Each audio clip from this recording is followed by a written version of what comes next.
Alors cette maquette montre en haut le cou avec la thyroïde,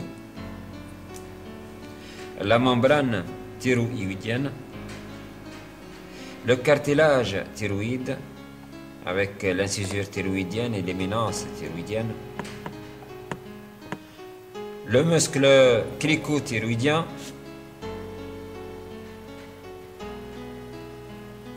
et la trachée cervicale qui est cachée sur ces 5 premiers anneaux trachéaux par la glande thyroïde, constituée par l'isthme qui relie les deux lobes, le lobe thyroïdien gauche et le lobe thyroïdien droit.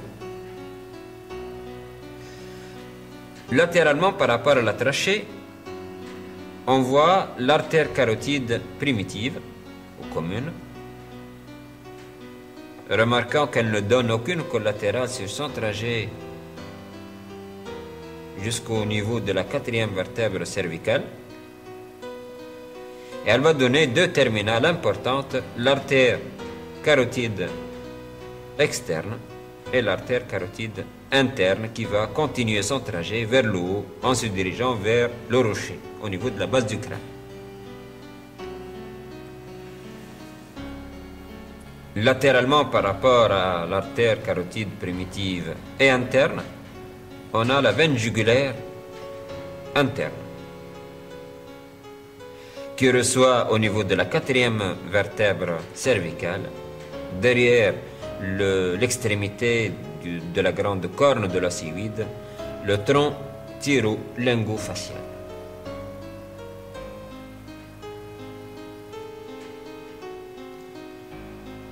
Les éléments du cou sont des éléments de transition, donc soit qu'ils se dirigent vers la tête, soit qu'ils se dirigent vers le thorax. Au niveau du thorax, on a le sternum avec ses différents étages, le manubrium sternal, le corps du sternum et le processus xiphoïde. On a l'angle sternal,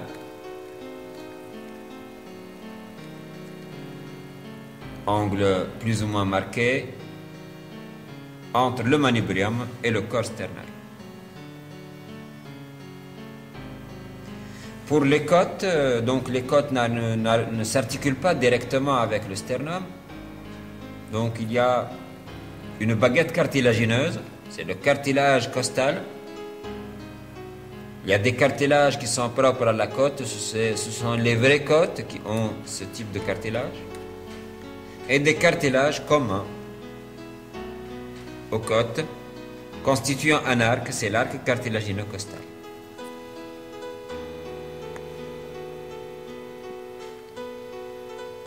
À travers les espaces intercostaux, on voit le poumon qui se moule dans la fosse pleuropulmonaire.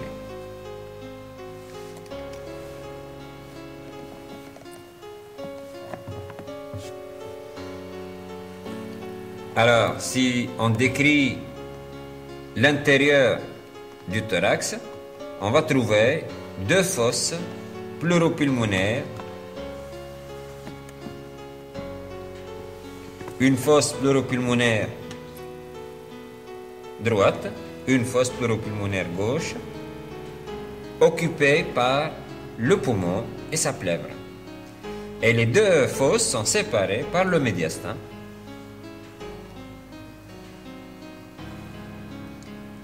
Les éléments qu'on trouve dans le médiastin, donc nous avons le cœur avec son apex, l'auricule gauche qui émane de l'atrium gauche et qui reçoit les veines pulmonaires, le tronc pulmonaire qui émane du ventricule droit, la crosse de l'aorte qui émane du ventricule gauche et qui va donner le tronc brachiocéphalique qui est à l'origine de l'artère carotide commune droite et l'artère subclavière droite,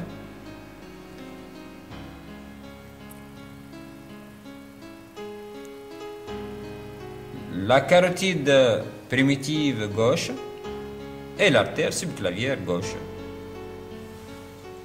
On voit aussi le tronc veineux brachiocéphalique gauche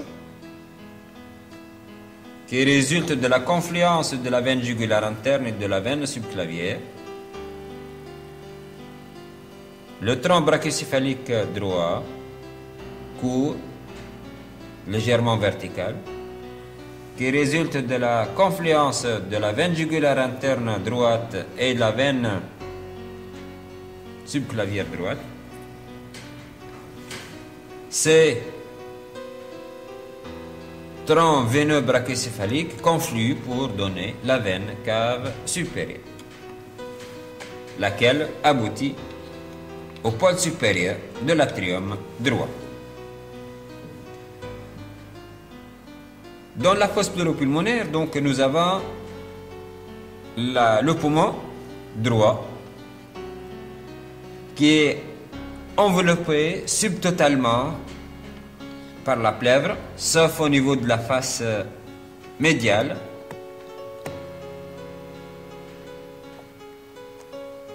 Au niveau du hile.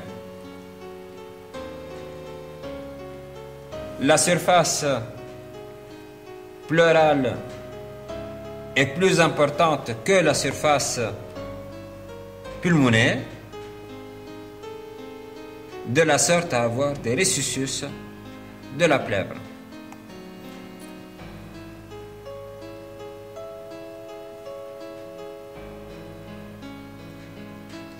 Le thorax est limité en bas par le diaphragme. Muscle squelettique,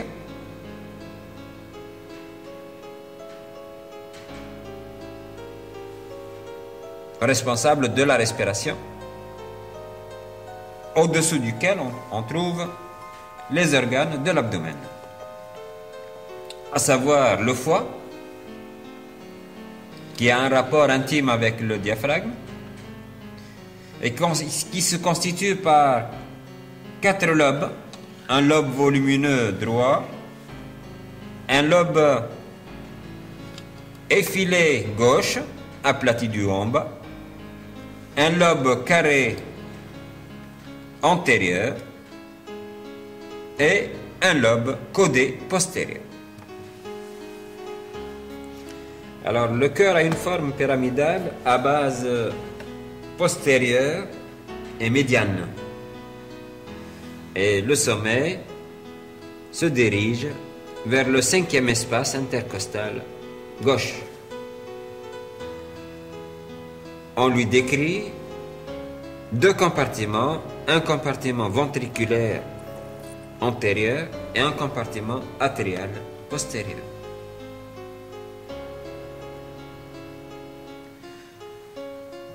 Sur la face antérieure des ventricules, on a le sillon interventriculaire.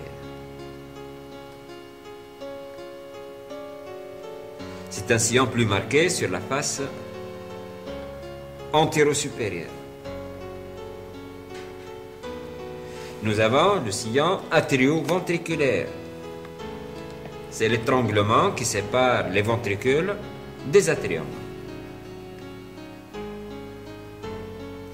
On lui décrit une face antéro-supérieure, plus ou moins convexe, une face gauche, légèrement convexe aussi, et une face inférieure qui est parfaitement plane. Elle aussi, elle est parcourue par le sillon interventriculaire qui est moins marqué. La base du cœur présente 2 poches, une poche verticale, c'est l'atrium droit, et une poche horizontale, c'est l'atrium gauche. De forme grossièrement cubique, que ce soit l'atrium droit ou l'atrium gauche. Les axes des 2 atriums sont perpendiculaires et chaque atrium reçoit par ses pôles des veines. Pour l'atrium droit, il reçoit la veine cave supérieure par son pôle supérieur, la veine cave inférieure par son pôle inférieur, alors que l'atrium gauche reçoit les veines pulmonaires droites et les veines pulmonaires gauche. Chaque atrium présente une émanation, un prolongement. Il s'agit de l'auricule.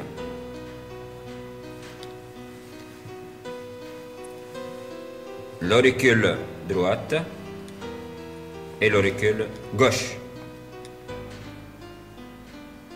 À partir de la base du cœur émanent les artères. Nous avons le tronc artériel pulmonaire, c'est le tronc pulmonaire, qui va donner l'artère pulmonaire gauche et l'artère pulmonaire droite.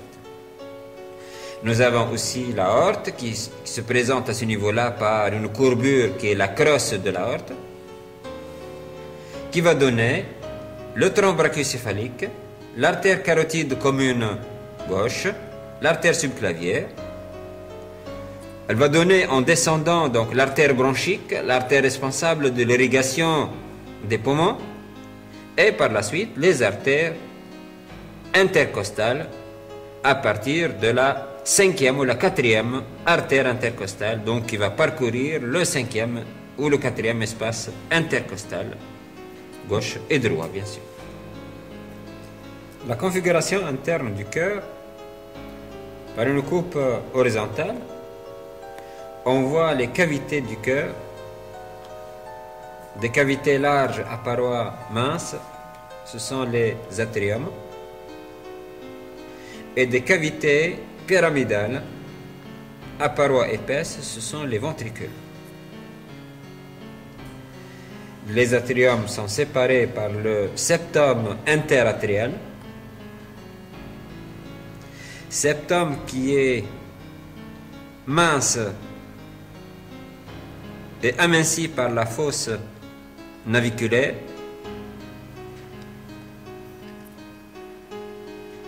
C'est le point de communication fœtale entre les deux atriums.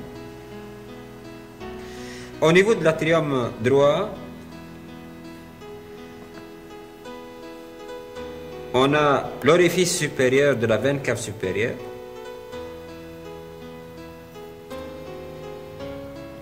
et à côté de cet orifice, on a l'épaississement du nœud sinu-atrial.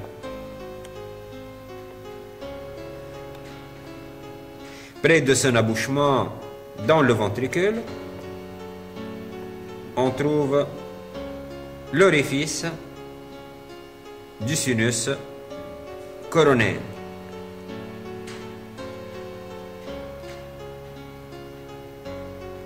L'atrium gauche, donc, est horizontal et reçoit les veines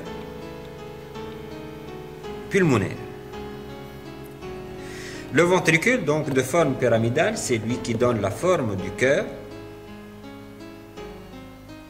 tapissé par une muqueuse, c'est l'endocarde,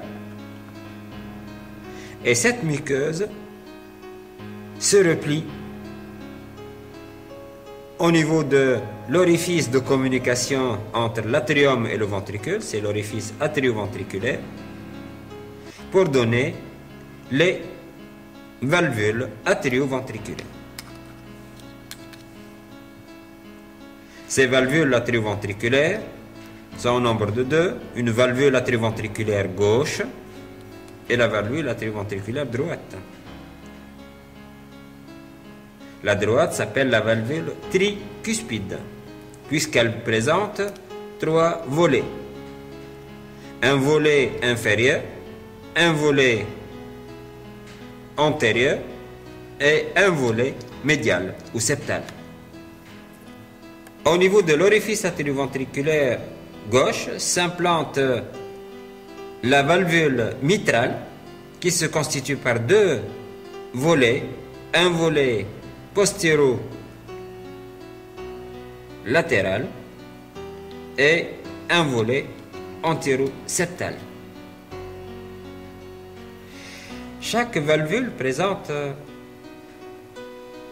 un pourtour d'adhésion qui s'insère sur la périphérie de l'orifice atrioventriculaire et un bord libre central. À partir du bord libre central naissent les filaments, ça s'appelle le système de cordage, qui attache la valvule au ventricule correspondant. Cet attachement va donner les muscles papillaires.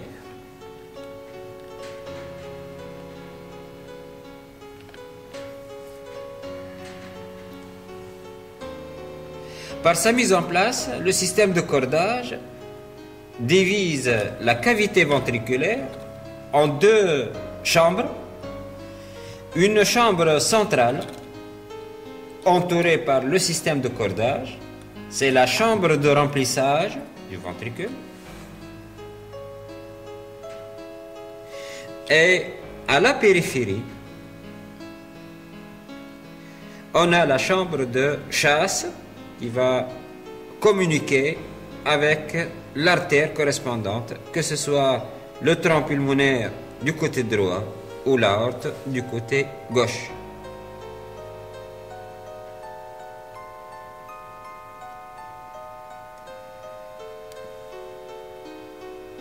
Le cœur droit et le cœur gauche sont séparés par 3 septums, à savoir le septum interatrial, épais, musculaire, le septum interventriculaire, qui sépare le ventricule droit du ventricule gauche, et le septum atrioventriculaire, qui est fibreux, mince, qui sépare l'atrium droit du ventricule gauche.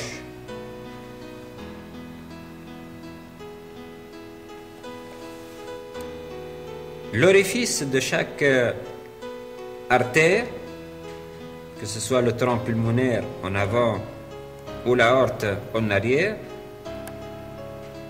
est obturé par 3 replis. C'est la valvule sigmoïde, là c'est l'aortique, et là c'est la valvule sigmoïde pulmonaire.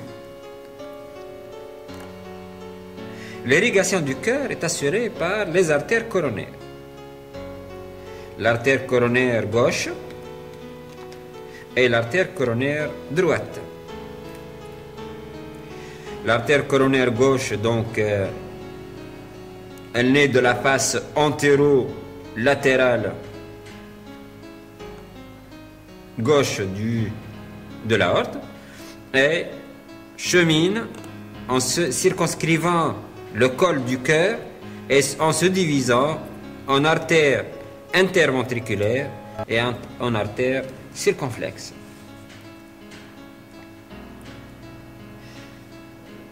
L'artère coronaire droite va parcourir le sillon atrioventriculaire pour aboutir à la face inférieure du cœur.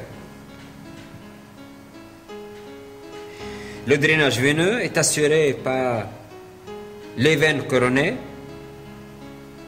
la veine coronaire gauche, qui commence par la veine interventriculaire.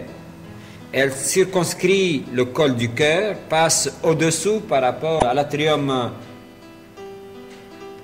gauche et aboutit à la face inférieure de l'atrium en confluant avec la veine coronaire droite pour donner le sinus coronaire qui débouche près de l'orifice atrioventriculaire.